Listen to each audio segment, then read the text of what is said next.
Hello friends, మనం లక్ష్మీదేవి కటాక్షం కోసం శుక్రవారం చేయాల్సిన పరిహారం అయితే ఇప్పుడు చూసేద్దాం. దీనికి కావాల్సింది ఒక నిమ్మకాయ, కల్లుప్పు, 2 ప్రమిదలు, పసుపు, కుంకుమ.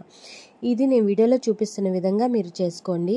మీకు ఎంతటి నరదిష్టున్నా, నరపీడున్నా, దిష్టి దోషాలున్నా అన్నీ తొలగిపోయి లక్ష్మీదేవి అనుగ్రహం మీ పైన ఉంటుంది. మనం ఇంట్లో ఉన్న నెగిటివ్ ఎనర్జీని పోగొట్టుకుంటేనే కదా పాజిటివ్ ఎనర్జీ అనేది లోపలికి వస్తుంది. సో అందుకోసమే ఈ పరిహారం అనమాట.